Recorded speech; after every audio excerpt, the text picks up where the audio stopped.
Hello everyone, आज है शनिवार 29 अक्टूबर 2022 और इस वीडियो में बात करेंगे मनापुरम फाइनेंस लिमिटेड के शेयर के बारे में।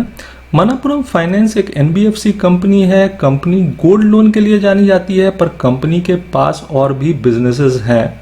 मनापुरम फाइनेंस के शेयर में एफआईआईज और म्यूचुअल फंड का अच्छा खासा पार्टिसिपेशन है। अगर कंपनी के शेयर की बात की जाए तो पिछले एक महीने में शेयर के प्राइस में 7% की तेजी जरूर देखने को मिली है, पर पिछले एक साल में शेयर के प्राइस में 46% का करेक्शन देखने को मिला है और ये शेयर 104 रुपये 50 पैसे पे ट्रेड कर रहा है।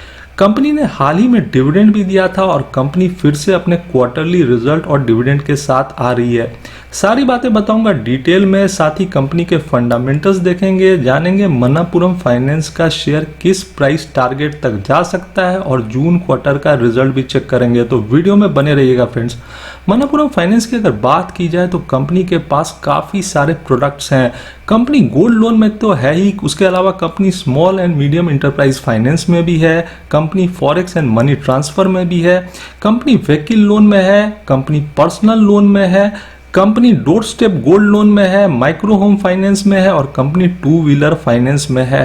तो कंपनी के काफ़ी सारे प्रोडक्ट्स हैं। कंपनी सिर्फ गोल्ड लोन की कंपनी नहीं है, कंपनी की होम लोन सब्सिडरी है, company health care industry loan में है। तो कंपनी के प्रोडक्ट्स काफ़ी सारे हैं। और अगर मैं कंपनी के फंडामेंटल्स की बात करूं तो मार्केट कैप है 8,904 करोड़ का, रिटर्न ऑन इक्विटी करीब करीब 17% का है, तो एक हेल्दी रिटर्न ऑन इक्विटी है। डिविडेंड यील्ड है 2.85% का और बुक वैल्यू है 98.87 का। तो शेयर अपने बुक वैल्यू के आसपास ही ट्रेड कर रहा है। अगर मैं पी रेशियो की बात करूं तो वो है 7.59 का, जबकि इंडस्ट्री पी है 24.56 का। तो शेयर मुझे सस्ता नज़र आता है अगर मैं इंडस्ट्री पी से कंपेयर करता हूं। साथ ही शेयर अपने बुक वैल्यू के आसपास ही ट्रेड कर रहा है। अगर मैं डिविडेंड की बात करूं दोस्तों तो कंपनी ने अगस्त के महीने में 75 पैसे का डिविडेंड दिया है और कंपनी ने 2022 में 3 बार डिविडेंड दिया है। 2021 में कंपनी ने 4 बार डिविडेंड दिया था। तो कंपनी लगातार डिविडेंड दे रही है। और अगर मैं कंपनी के न्यूज़ की बात करूं दोस्तों तो अच्छी खबर निकल के सामने आई है। कंपनी के बोर्ड ऑफ डायरेक्टर्स 12 नवंबर को मिलने वाले हैं सितंबर क्वार्टर का रिजल्ट के लिए और साथ ही इंटरिम डिविडेंड डिक्लेयर करने के लिए। तो कंपनी का रिजल्ट और इंटरिम डिविडेंड आने वाला है फिर से नवंबर के महीने में। तो तैयार हो जाइए दोस्तों मनापुरम फाइनेंस के रिजल्ट के लिए। कंपनी अच्छा डिविडेंड भी दे रही है और शेयर प्राइस में भी एक डिस्काउंट देखने को मिल रहा है। अगर मैं बात करूं कंपनी के प्राइस फोरकास्ट की तो टिकर टेप ये मानती है कि ये शेयर ऊपर में 138 से लेके 214 रुपये का प्राइस टारगेट दिखा सकता है। मतलब 32% से लेके 105% के आसपास की तेजी ये शेयर दिखा सकता है। तो टिकर टेप का अनुमान है कि ये शेयर 105% तक की तेजी दिखा सकता है। नीचे में डाउनसाइड में ये शेयर 97 रुपीज़ के आसपास जा सकता है, मतलब करीब करीब 7% की गिरावट दिखा सकता है। तो दोस्तों ये शेयर जहां नीचे में 7% की गिरावट दिखा सकता है, वहां ऊपर में ये शेयर 104% तक की तेजी दिखा सकता है। तो अपसाइड काफ़ी ज़्यादा है और डाउनसाइड काफ़ी कम है। साथ ही कंपनी अच्छा डिविडेंड भी दे रही है। अगर मैं टिकर टेप की बात करूं तो 80% एनालिस्ट इस शेयर को खरीदने की सलाह दे रहे हैं। मतलब मेजॉरिटी ऑफ एनालिस्ट ये मानते हैं कि मनापुरम फाइनेंस के शेयर में अभी इन्वेस्टमेंट किया जा सकता है। और जो चेकलिस्ट में देख रहा हूँ टिकर टेप में सारे चेकलिस्ट ग्रीन में है। करंट प्राइस जो है वो इंट्रिंसिक वैल्यू से कम है, बेटर रिटर्न देती है एफडी से, शेयर अच्छा डिविडेंड भी देती है, कोई रेड फ्लैग भी नहीं है और शेयर ओवरबॉट जोन में भी नहीं है। और कितने ऊपर के प्राइस टारगेट्स हैं इस शेयर के, 138 से लेकर 214 रुपये का प्राइस टारगेट ये शेयर दिखा सकता है, ऐसा टिकर टेप मानती है। और अगर मैं कंपनी के शेयर होल्डिंग पैटर्न की बात करूं तो जैसा मैंने बताया एफआईआईज का बहुत बड़ा पार्टिसिपेशन है। जून क्वार्टर में एफआईआईज की हिस्सेदारी 28.91% की है। ज़रूर कमी आई है एफआईआईज की हिस्सेदारी में 0.92% से, पर अभी भी एफआईआईज का अच्छा पार्टिसिपेशन है इस कंपनी में। म्यूचुअल फंड की हिस्सेदारी 12.43% की है और जून क्वार्टर में उन्होंने अपनी हिस्सेदारी 2% के आसपास घटाई है। इंश्योरेंस कंपनीज की हिस्सेदारी 0.28 28% की है, नॉन इंस्टीट्यूशनल इन्वेस्टर्स की हिस्सेदारी 22.44% की है और प्रमोटर्स की हिस्सेदारी 35.15% की है। प्रमोटर्स ने अपनी हिस्सेदारी जून क्वार्टर में बढ़ाई है। म्यूचुअल फंड्स की 17 स्कीम्स ने इसमें अपना पैसा लगाया है और 148 एफआईआईज ने मनापुरम फाइनेंस के शेयर में अपना पैसा लगाया है। Promoter with the highest holding VP Nanda Kumar हैं, जिनकी हिस्सेदारी 28.94% की है। और अगर मैं इंडिविजुअल इन्वेस्टर्स होल्डिंग की बात करूं तो वो करीब करीब 19% के आसपास है। अच्छी बात यह है दोस्तों कि एफआईआईज और म्यूचुअल फंड का अभी भी इस कंपनी में अच्छा पार्टिसिपेशन है। एफआईआईज का 29% के आसपास का पार्टिसिपेशन है मनापुरम फाइनेंस के शेयर में, मतलब एफआईआईज इस शेयर में बिलीव करते हैं। अगर मैं कंपनी की बात करूं दोस्तों तो मैं आपको जून क्वार्टर का रिजल्ट चेक कराना चाहूँगा और कंपनी के क्वार्टरली रिजल्ट को अगर देखा जाए तो जून क्वार्टर में जो कंपनी का रेवेन्यू था वो 1492 करोड़ का था। और कंपनी के जून क्वार्टर का अगर रेवेन्यू को मार्च क्वार्टर से कंपेयर किया जाए तो ज़रूर एक इंक्रीज देखने को मिलता है, क्योंकि मार्च क्वार्टर में कंपनी का जो रेवेन्यू था वो 1418 करोड़ का था। तो क्वार्टर ऑन क्वार्टर बेसिस पे तो एक जंप दिखता है। पर अगर मैं ईयरली बेसिस पे कंपेयर करूं तो जून 2021 में कंपनी का रेवेन्यू 1543 करोड़ का था। तो यहाँ पे ज़रूर एक डाउन ट्रेंड देखने को मिलता है। तो जून क्वार्टर में कंपनी रेवेन्यू के फ्रंट पे क्वार्टर ऑन क्वार्टर बेसिस पे तो अच्छा कर रही है, पर ईयरली बेसिस पे कंपनी चूक गई है। अगर मैं कंपनी के प्रॉफिट की बात करूं और जून क्वार्टर को चेक करता हूं तो यहाँ भी सेम कहानी।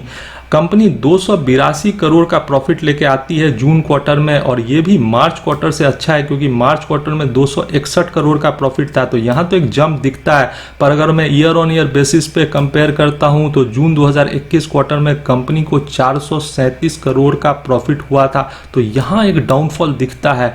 तो जून क्वार्टर में जहां company quarter on quarter basis पे अच्छा कर रही है, वहां ईयरली बेसिस पे कंपनी के रिजल्ट में कमी ज़रूर देखने को मिल रही है। आप देखते हैं कि सितंबर क्वार्टर का रिजल्ट कैसे आता है। जैसा मैंने बताया कि कंपनी डेट्स के साथ आ चुकी है। अगर मैं ईयरली बेसिस पे रिजल्ट देखता हूं तो 2022 में प्रॉफिट के फ्रंट पे कंपनी को 1328 करोड़ का प्रॉफिट हुआ था, और यहाँ कंपनी चूकते हुए देखती है, क्योंकि 2021 में कंपनी को 1724 करोड़ का प्रॉफिट हुआ था। तो 2022 उतना अच्छा नहीं रहा है कंपनी के प्रॉफिट के लिए, क्योंकि 2021 में जहां 1724 करोड़ का प्रॉफिट हुआ था वहां 2022 में 1328 करोड़ का प्रॉफिट हुआ था। अगर मैं ईयरली बेसिस पे कंपनी के रेवेन्यू को चेक करूं तो कंपनी का जो रेवेन्यू है वो 2022 में वो 5,944 करोड़ का है, और यहाँ भी कंपनी चूकते हुए नजर आती है, क्योंकि 6,259 करोड़ के मुकाबले ये एक डाउन ट्रेंड है जो 2021 में हुआ था। तो कंपनी 2022 में ज़रूर चुकी है रेवेन्यू के फ्रंट पे, प्रॉफिट के फ्रंट पे। पर ये भी तो देखिए कि शेयर प्राइस में तगड़ा डिस्काउंट देखने को मिल रहा है।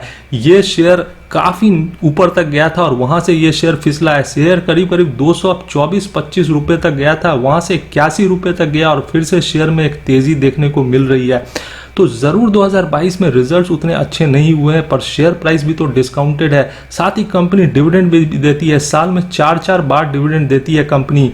और कंपनी की अगर बात की जाए तो कंपनी सिर्फ गोल्ड लोन की कंपनी नहीं है, company small and medium enterprise finance में भी है, कंपनी फॉरेक्स और मनी ट्रांसफर में भी है, कंपनी व्हीकल लोन में भी है, कंपनी माइक्रो होम लोन में भी है, company health care industry loan में भी है। अगर कंपनी के सब्सिडरीज की बात की जाए दोस्तों तो वो है Manappuram home finance limited, Manappuram insurance brokers limited, Aashirvad micro finance limited, Manappuram comtech and consultants limited. तो कंपनी के 4 सब्सिडरीज हैं और कंपनी के काफ़ी सारे प्रोडक्ट्स हैं, और ये सारे प्रोडक्ट्स इंडिया के ग्रोथ स्टोरी से लिंक हैं। कंपनी एक सिर्फ गोल्ड लोन की कंपनी नहीं है, और जिस तरह से शेयर के प्राइस में एक डिस्काउंट देखने को मिला है, मुझे लगता है ये एक अच्छा मौका है इस शेयर को एक्यूमुलेट करने का। टिकर टेप ये मानती है कि ये शेयर 138 से 214 तक के टारगेट्स दिखा सकता है, यानी बहुत ऊपर के प्राइस टारगेट्स हैं इस शेयर को लेकर।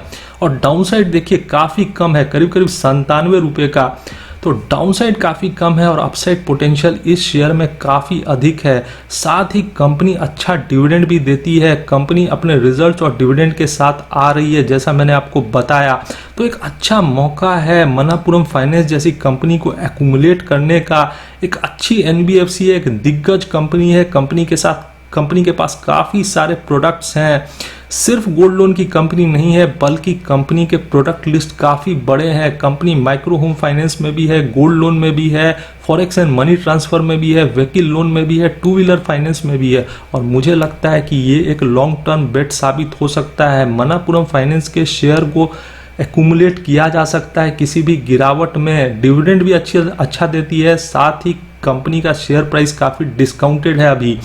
और जैसा मैंने बताया कि इस कंपनी में FIS का ज़बरदस्त पार्टिसिपेशन है, करीब करीब 29% का। तो FIS इस शेयर पे ट्रस्ट करते हैं। म्यूचुअल फंड का भी अच्छा पार्टिसिपेशन है 12.43% का। तो कंपनी अच्छी है। प्रमोटर्स ने अपनी हिस्सेदारी बढ़ाई है। जून क्वार्टर में 35.15% का पार्टिसिपेशन है प्रमोटर्स का। तो गोल्ड लोन की कंपनी नहीं है बल्कि एक टॉप NBFC है और शेयर प्राइस डिस्काउंटेड है। 46% का डाउनसाइड देखने को मिला है पिछले एक साल में शेयर में। तो मुझे लगता है एक अच्छा मौका है इस शेयर को एक्यूमुलेट करने का। दोस्तों ये था मेरा मनापुरम फाइनेंस के शेयर के बारे में असेसमेंट। अगर आपको वीडियो पसंद आया हो तो एक लाइक कर देना और चैनल को सब्सक्राइब कर लेना। Thanks for watching.